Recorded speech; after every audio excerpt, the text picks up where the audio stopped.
Assalamualaikum warahmatullahi wabarakatuh. Kami dari kelompok 2 ingin mempresentasikan tentang aspek perlindungan hukum dalam jual beli elektronik secara online.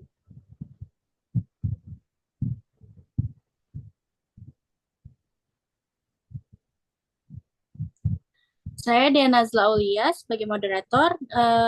Selanjutnya ada Al-Hilal Arazaki, kemudian Alia Fisabilillah, Anindya Pangesti, Bella Lisba, dan Fadli Ahmad.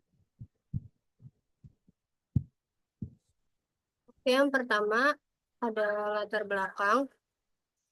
Perlindungan konsumen adalah segala upaya yang menjamin adanya kepastian hukum untuk memberi perlindungan kepada konsumen. Perlindungan konsumen yang dijamin oleh Undang-Undang Nomor 8 Tahun 1999 tentang perlindungan konsumen adalah adanya kepastian hukum terhadap segala perolehan kebutuhan konsumen. Lalu ada asas perlindungan konsumen. Yang pertama, asas manfaat. Asas manfaat mengamanatkan bahwa setiap upaya dalam penyelenggaraan harus memberikan manfaat sebesar-besarnya bagi kepentingan konsumen dan pelaku usaha secara keseluruhan.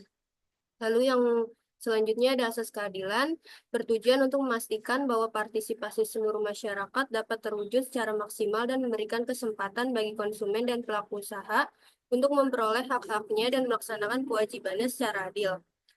Lalu selanjutnya ada asas keseimbangan. Asas keseimbangan dimaksudkan untuk menciptakan keseimbangan antara kepentingan konsumen, pelaku usaha, dan pemerintah, baik dalam hal material maupun spiritual. Lalu ada asas keamanan dan keselamatan konsumen.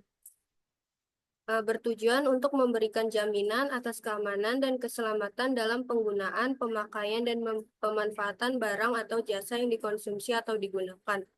Yang terakhir, ada asas kepastian hukum, dimaksudkan untuk memastikan bahwa baik pelaku usaha maupun konsumen tunduk pada hukum dan mendapatkan perlakuan yang adil dalam penyelenggaraan negara, memiliki peran penting dalam menjamin kepastian hukum dan menegakkan keadilan bagi semua pihak yang terlibat dalam perlindungan konsumen.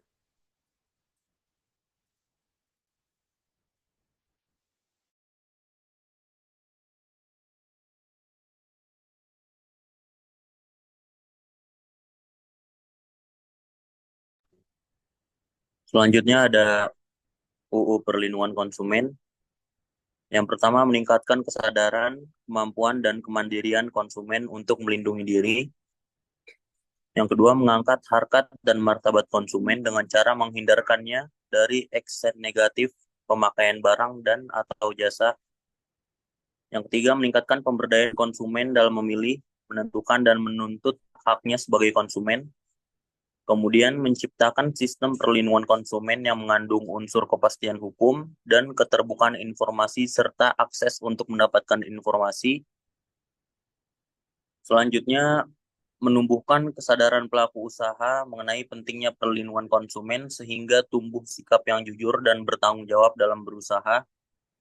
Kemudian meningkatkan kualitas barang atau jasa yang menjamin kelangsungan usaha produksi barang atau jasa, kesehatan, kenyamanan, keamanan, dan keselamatan konsumen.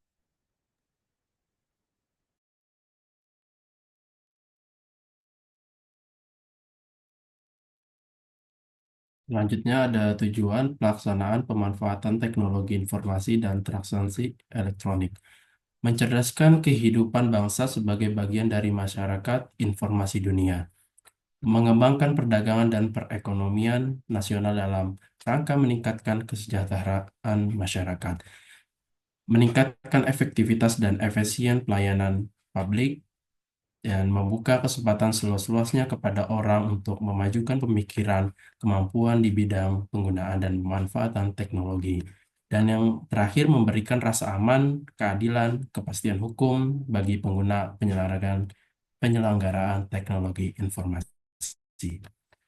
Adapun prinsipnya ada 5. Yang pertama, prinsip foul liability atau liability based on foul, yang dimana prinsip tanggung jawab berdasarkan unsur kesalahan yang cukup umum berlaku dalam hukum pidana ataupun perdata. Dalam kitab undang-undang hukum perdata, khususnya pasal 1365, 1366, dan 1367, Prinsip ini dipegang secara teguh. Prinsip ini menyatakan seorang baru dapat diminta pertanggungjawabkan secara hukum jika unsur kesalahan yang dilakukannya. Yang kedua ada prinsip presumption of liability, yaitu prinsip praduga untuk selalu bertanggung jawab. Tergugat selalu dianggap bertanggung jawab sampai ia dapat membuktikan ia tidak bersalah. Jadi beban pembuktian ada pada si tergugat. Dan selanjutnya ada prinsip strict liability, yang dimana prinsip ini praduga untuk tidak selalu bertanggung jawab. Prinsip ini adalah kebalikan dari prinsip kedua, yaitu prinsip praduga untuk tidak selalu bertanggung jawab. Yang keempat ada prinsip presumption or non-liability principle, yang dimana prinsip tanggung jawab mutlak dalam hukum perlindungan konsumen secara umum digunakan untuk menjerat pelaku usaha, khususnya pelaku usaha barang yang memasarkan produknya yang merugikan konsumen. Asas tanggung jawab itu dikenal dengan nama productivity. Dan yang terakhir ada limitation of liability principle, yang dimana sangat disenangi oleh pelaku usaha untuk dicantumkan sebagai klausul eksonerasi dalam perjanjian standar yang dibuatnya. Selanjutnya dia akan menjelaskan teman saya. Hak konsumen, hak atas kenyamanan, keamanan, dan keselamatan dalam mengkonsumsi barang dan atau jasa, hak untuk memilih barang dan atau jasa, serta mendapatkan barang atau jasa tersebut sesuai dengan nilai tukar dan kondisi, serta jaminan yang dijanjikan. Hak atas informasi yang benar, jelas, dan jujur mengenai kondisi dan jaminan barang dan atau jasa. Hak untuk didengar pendapat dan keluhannya atas barang dan jasa yang digunakan.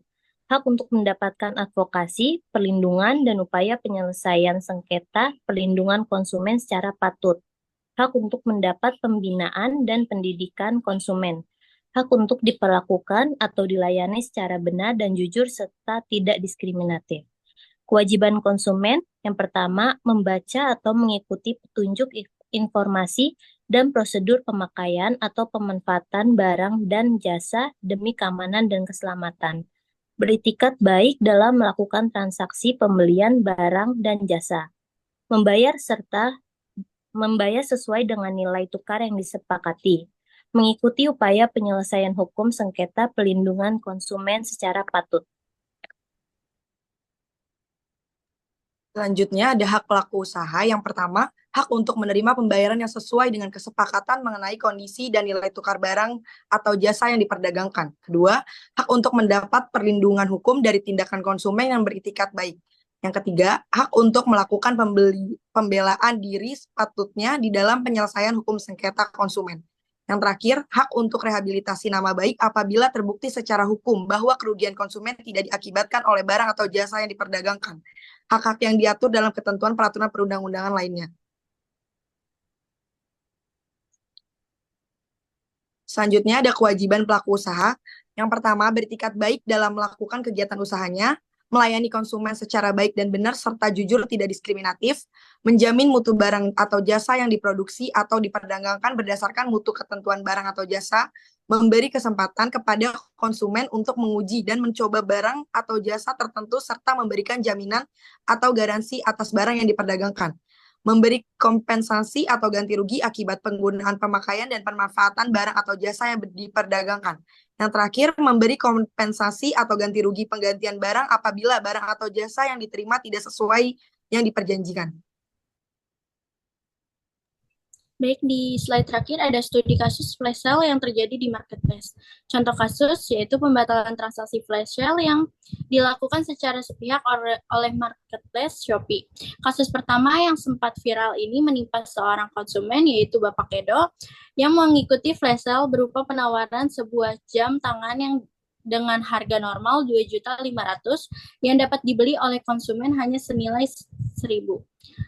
Maka Bapak Edo mengikuti instruksi yang diberikan dalam jangka waktu yang terbatas, termasuk melakukan proses pembayaran hingga berhasil melakukan proses check out produk di aplikasi Shopee yang Bapak Edo miliki.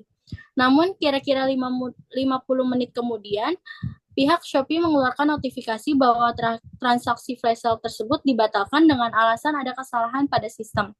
Uang senilai Rp1.000 dikembalikan oleh pihak Shopee dalam bentuk poin ke akun Bapak Edo, dan pada saat yang sama akun atas namanya juga dibekukan, sehingga tidak bisa bertransaksi. Di luar itu, tim internal Shopee selanjutnya tidak memberi penjelasan yang signifikan mengenai metode pengecekan yang dimaksud maupun pemberitahuan tentang siapa sajakah konsumen yang pada akhirnya yang berhasil mendapatkan barang flash sale tersebut. Bapak Edo kecewa karena pembatalan secara sepihak tanpa notifikasi yang jelas dari pelaku usaha dan marketplace membuatnya tidak berhasil mendapatkan jam tangan promo spesial flash sale padahal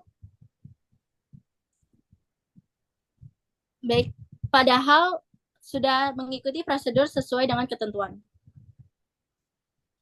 Kesimpulannya, transaksi elektronik memberikan kemudahan yang praktis dan efisien baik kepada pelaku usaha maupun konsumen. Namun, dalam praktiknya kemudahan yang diterima diikuti pula dengan kemungkinan berbagai bentuk aksi kejahatan dalam transaksi tersebut.